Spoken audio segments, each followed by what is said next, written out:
Juan capítulo 18. Jesús dejó el lugar de oración para encontrarse con sus enemigos. Vamos a ver en 3 partes este capítulo 18. La primera es el arresto, desde el versículo 1 al 14. Jesús deliberadamente salió al encuentro de Judas y los que le acompañaban, porque sabía lo que iba a ocurrir. Jesús siempre sabía lo que debía hacer, porque siempre sabía la voluntad de su Padre. Es interesante notar que el arresto tuvo lugar en un jardín.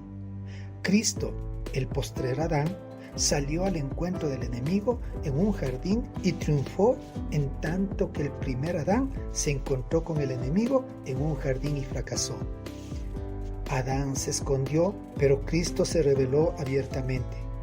Al meditar en estas 2 escenas de los 2 jardines, miremos qué otros contrastes podemos encontrar. Judas estaba con el enemigo y, puestos en libertad, vinieron a los suyos. La gente siempre va a donde están sus corazones. Judas tenía a Satanás en su corazón y así estaba con la muchedumbre de Satanás. Triste es decirlo, Pedro también se mezcló con la misma multitud. Nótese cómo Jesús le sorprendió cuando usó el nombre divino Yo Soy, el mismo nombre que salva a los creyentes, condena a los perdidos. En el versículo 8, Jesús le advirtió a sus discípulos que se fueran para que no cayeran en problemas. Ya les había dicho que serían esparcidos, pero Pedro prefirió quedarse y luchar, y se metió en peligro debido a eso. El pecado de Pedro no fue seguirle de lejos, sino seguirle de todas maneras. Él debería haber obedecido a la palabra y haberse ido. El versículo 9 es una retrospectiva al capítulo 17 en el versículo 12, donde Cristo habló de la salvación de los discípulos. Aquí está hablando respecto a la protección física. De este modo, Cristo nos guarda de 2 maneras. Preserva nuestras almas en salvación y guarda nuestros cuerpos, sellándonos con el Espíritu hasta el día de la redención. Al usar la espada, Pedro estaba definitivamente desobedeciendo a Cristo. Él no necesita nuestra protección. Las armas que debemos usar para luchar contra Satanás son espirituales. Pedro se equivocó al escoger el arma. Se equivocó en el motivo. Actuó bajo órdenes equivocadas y consiguió los resultados equivocados. Cuánta gracia mostró Jesús al curar a Malco y proteger de esta manera a Pedro de cualquier daño. De otra manera, tal vez hubiera habido otra cruz en el Calvario y a Pedro lo hubieran crucificado antes de llegar el tiempo de Dios. El segundo punto importante, vemos la negación desde el versículo 15 al 27. La narración se enfoca ahora en Pedro y vemos su triste declinación. En el aposento alto, Pedro se jactó 3 veces de que sería leal a Cristo. En el jardín se quedó dormido 3 veces cuando debería haber estado orando. Luego negó 3 veces al Señor y tuvo que confesar 3 veces su amor por Cristo. En el aposento alto, Pedro cayó en las artimañas del diablo. En el jardín cedió a la debilidad de la carne. Y ahora, en el patio de la casa del sumo sacerdote, se rendía ante las presiones del mundo. Qué importante es velar y orar. No sabemos el nombre del discípulo anónimo que se menciona en el versículo 15. Tal vez fue Nicodemo o José de Arimatea. No es muy probable que Juan, a menudo llamado el otro discípulo, hubiera estado en términos amistosos con el sumo sacerdote. Quien quiera que fuera este discípulo, condujo a Pedro al pecado de abrirle la puerta. El versículo 18 dice que hacía frío, de modo que Pedro se sentó cerca del fuego. Pero Lucas capítulo 22, 44 indica que Cristo había estado sudando cuando oraba aquella noche. Pedro sentía frío tanto física como espiritualmente y tuvo que calentarse junto al fuego del enemigo. Anduvo en consejo de malos y ahora estaba en camino de pecadores. Pronto se sentaría en silla de escarnecedores. Mientras Cristo sufría, Pedro se calentaba y de ninguna manera participaba de sus sufrimientos.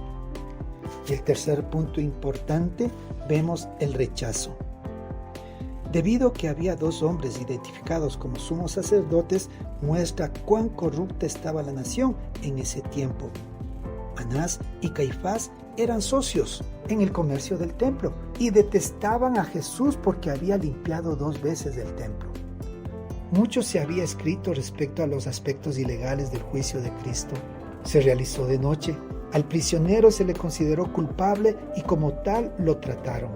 La corte contrató testigos falsos. El juez permitió que se maltratara al prisionero mientras estaba atado. La corte no le permitió defensa al acusado. Después del juicio secreto de noche, los astutos líderes religiosos llevaron a Jesús ante Pilato para la sentencia final de muerte. No entraron en el recinto gentil para no contaminarse, pero no vacilaron en condenar a un inocente a muerte. Desde el capítulo 18 hasta el capítulo 19 leemos el triste relato de la cobarde indecisión de Pilato. Por lo menos 7 veces salió Pilato de su palacio a los judíos, tratando de lograr un compromiso. Pilato crucificó a Cristo porque fue un cobarde, queriendo satisfacer a la gente. ¿Cuántos pecadores estarán en el infierno porque temieron a la gente y trataron de complacerla?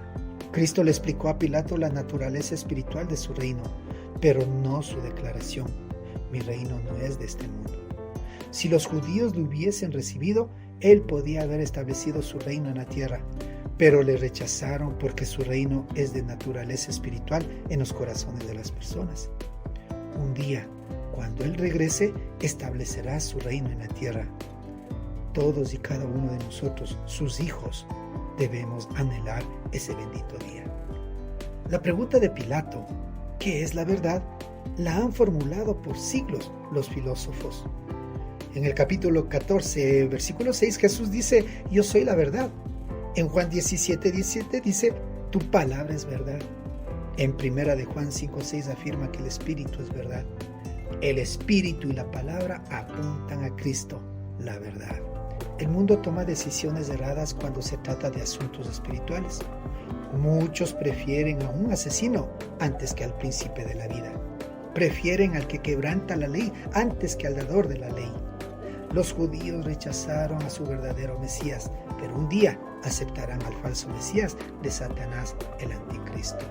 Hoy día, en la actualidad, así como en los tiempos de antes, los hombres rechazan a Jesús por diferentes razones. Judas rechazó a Cristo por haber atendido al diablo. Pilato escuchó al mundo. Herodes obedeció a la carne. Ustedes tienen una costumbre, dijo Pilato en el versículo 29. Qué triste que Pilatos conociera las costumbres religiosas, pero no conociera a Cristo. Las personas son así, incluso hoy en día.